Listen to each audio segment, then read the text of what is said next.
Faudra jamais mettre ça.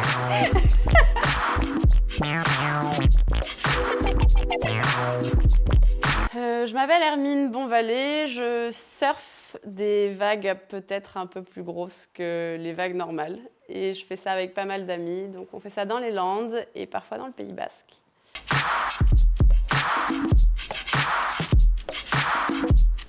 Pour moi, l'hiver a été court parce que je suis restée dans les Landes que de janvier à la fin mars. Début de l'hiver, je ne l'ai pas fait ici, je l'ai fait au chaud aux Antilles. J'avais besoin de me reposer un petit peu. Mon hiver a été froid en rentrant au mois de janvier et on a eu des conditions parfaites, donc ça a été un enchaînement de sessions. Chaque semaine était belle pour différentes conditions, que ce soit rame, que ce soit jet, que c'est un peu de tout. On a eu l'occasion de faire du longboard, on a eu plein de différentes conditions et c'était vraiment un très bel hiver.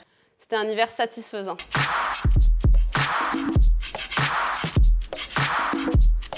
On a eu une très jolie session à la Nord à la rame, un peu inattendue. Je pensais que ça serait une matinée normale et en fait ça a été une très jolie matinée. C'était pas excessivement gros mais c'était clean. La couleur de l'eau c'était impressionnant, pas un pet de vent, c'était complètement fou.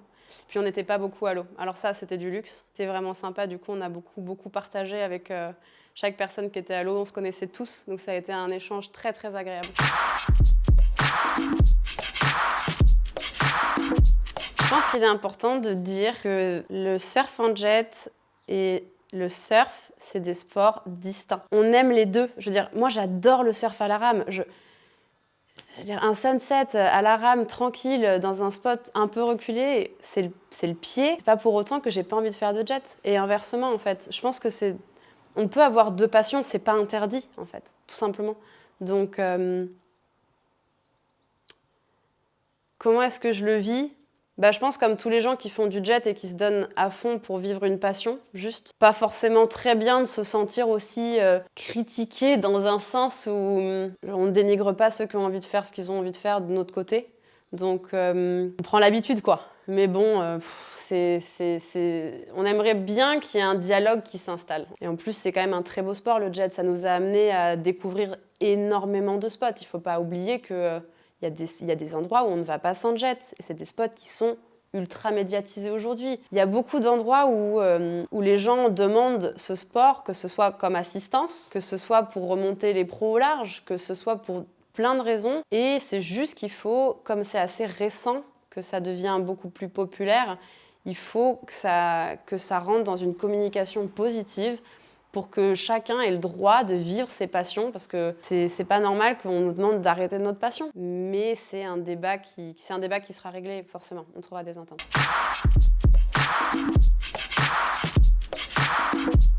Déjà, je pense qu'il est important de dire que je surfe depuis 6 ans et j'ai jamais trop cherché à aller dans la performance. Tout le monde le sait, je suis vraiment pas très forte en shortboard. En fait, je pense que dès que j'ai commencé à surfer, j'ai eu envie de surfer du gros. J'ai travaillé dans ce sens-là, je me suis mis assez vite à la rame dans Creux à la base. Et puis du coup, Centrale, Gravière. Et après, j'ai fait les sessions à la rame qui me permettaient d'aller dans d'autres vagues quand j'ai commencé à pouvoir avoir des guns. Donc un peu plus le Pays Basque, ici à la Nord, ou dans d'autres sessions un petit peu au large des Cunuts pour m'entraîner. Mais c'était plus rare, je le faisais quand c'était petit.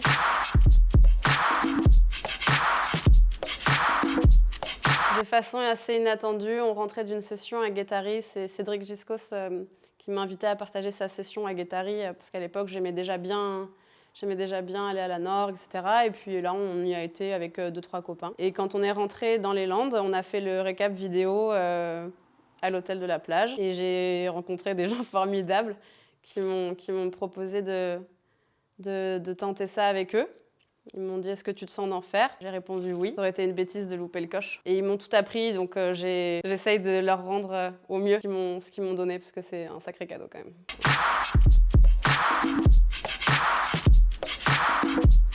Oh, j'ai des parents super. J'ai une famille hyper chouette. Ma mère au début me disait peut-être genre fais attention mais je sais que tu t'écoutes donc j'ai confiance en toi. Elle a toujours eu très confiance, assez facilement. Maintenant c'est devenu un rituel quand les sessions sont grosses.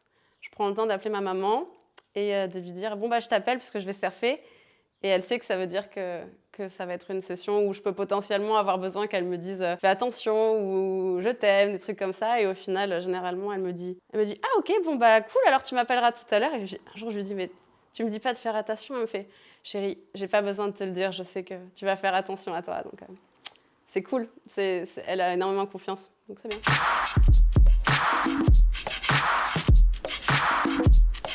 Des frayeurs cet hiver, j'ai pas souvenir d'en avoir eu des gros. J'ai eu un wipe-out qui était rigolo. Alors j'ai commencé à surfer, donc c'était la fameuse très jolie session. Et ah non, c'en était une autre. C'était une session avec Mathias Conch. Et il m'a jetée sur la vague. Je suis partie donc en tractée. Et j'ai senti que j'allais tomber. Et j'ai ricoché pendant pas mal de temps. Et pendant que je ricochais, j'étais en train de me dire « ah, je suis toujours pas sous l'eau là. Ça va être chiant. » Du coup, après, je suis tombée sous l'eau. Ça m'a remué un peu.